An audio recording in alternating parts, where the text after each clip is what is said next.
Hello বন্ধুরা, আসসালামু আলাইকুম। আজ আমরা খুব সুন্দরভাবে একজোড়া পাখি দেখাবো। এভাবে আমরা প্রথমে একটি লাফ দেখে নেব।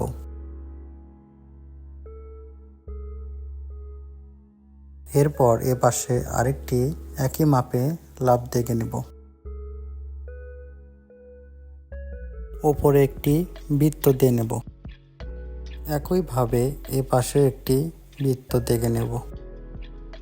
এরপর আমরা পাখির ঠোঁট দেখে নেব। লাভের শেষ মাথা থেকে এভাবে একটি সোজা টান দিয়ে দুই পাশে দুইটি টান দিয়ে আমরা এভাবে পাখিটির লেজ দেখে নেব। একইভাবে এ পাশে পাখিটিরও লেজ দেখে নেব।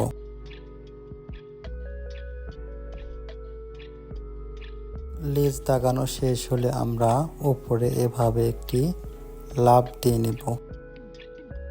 এবার আমরা এভাবে দুইটি দাগ দিয়ে নেব। দাগগুলো কেন দিয়ে নিচ্ছি জানো? যাতে দেখে মনে হয় পাখিগুলো ডালের ওপর বসে আছে। আমরা পাখিটির সুন্দরভাবে চোখ দেখে নেব। এরপর ডালের ওপরে এভাবে পাতা দেখে নেব। এবার চোখগুলোকে আমরা এভাবে ডিজাইন করে নেব, যাতে চোখগুলো দেখতে অনেক সুন্দর লাগে।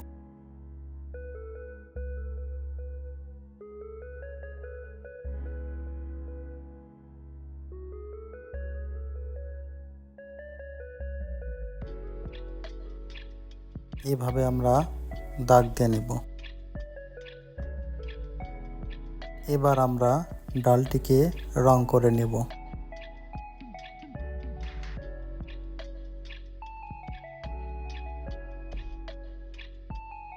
পাতাগুলো হালকা সবুজ রং করে নেব।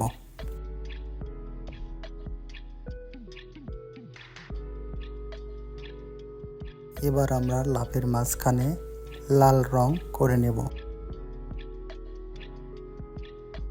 নীল কালার দিয়ে এভাবে পাখিটির ধার দিয়ে রং করে নেব।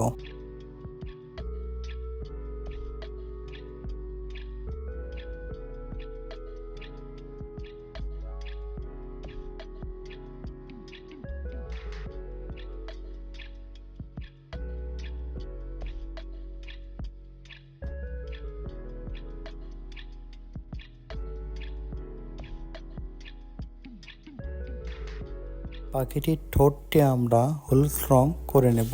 হয়ে গেল খুব সুন্দর এক জোড়া পাখি। ভিডিওটি ভালো লাগলে অবশ্যই লাইক দেবেন।